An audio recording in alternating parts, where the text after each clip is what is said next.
আসসালামু আলাইকুম ভিউয়ার্স, আমরা আজকে অষ্টম শ্রেণীর জীবন জীবিকা বইয়ের 51 পৃষ্ঠার নতুন প্রযুক্তির বাস্তব ব্যবহার এই সেশনের যে কাজগুলো রয়েছে সেই কাজের নমুনা সমাধান দেখে নিব। তো এখানে প্রযুক্তি বিষয়ে কিছু কথা বলা হয়েছে। তো তারপর এখানে একটি উদাহরণ দেওয়া হয়েছে। এই উদাহরণে বলা হয়েছে যে বিদ্যালয়ে শিক্ষার্থীর উপস্থিতি ও তাদের একাডেমিক পারফরমেন্স শনাক্ত করার স্মার্ট উপায়।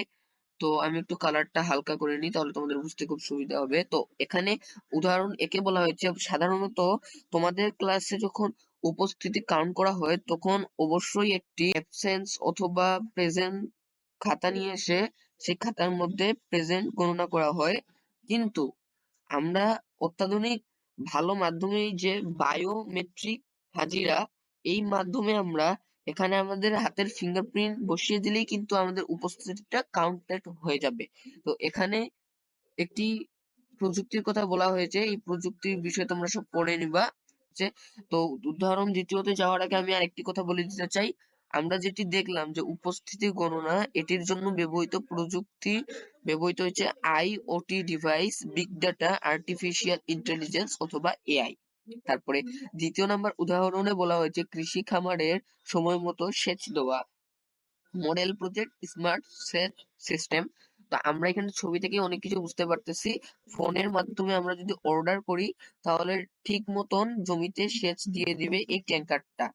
তো এই সিস্টেমটিকে আমরা কি বলবো, এটি এখন আমরা এখানে দেখে নিই। এই সিস্টেমটিকে আমরা বলতে পারি internet of things, IoT, biotechnology. তারপর এখানে বলা হচ্ছে আগামীর প্রকল্প বানাই। তো এখানে কিন্তু তোমাদেরকে একটি প্রকল্প বানাতে হবে এই সেশনে। তো এখানে বিভিন্ন নির্দেশনা দিয়ে দিচ্ছে সমস্যার ক্ষেত্র, বিদ্যালয় ও আশপাশের পরিবেশ, নিজ এলাকা কৃষি সংক্রান্ত, বিদ্যুৎ, পানি, উচ্চ শক্তি সংক্রান্ত, সামাজিক ও অর্থনৈতিক, পাঠাগার, বিজ্ঞানাগার, বিদ্যালয় ক্যান্টিন, যোগাযোগ ব্যবস্থা। তো এই সমস্যাগুলোর মধ্যেই আমাদেরকে কিন্তু কি করতে হবে বলো দেখি, প্রজেক্ট বানাতে হবে। তো আমি এখন তোমাদেরকে দুটি প্রজেক্ট দেখানোর চেষ্টা করব। একটি হচ্ছে কৃষি সংক্রান্ত আর আরেকটি হচ্ছে যোগাযোগ ব্যবস্থা সংক্রান্ত। তো আমি এখন সরাসরি অন্য স্ক্রিনে চলে যাচ্ছি।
এখন পর্যন্ত তোমরা যারা আমার এই চ্যানেলটি সাবস্ক্রাইব করোনি, দয়া করে সাবস্ক্রাইব করে দিবে, যাতে আমার আপলোড করা নতুন ভিডিওগুলো তোমরা প্রথমেই পেয়ে যাও।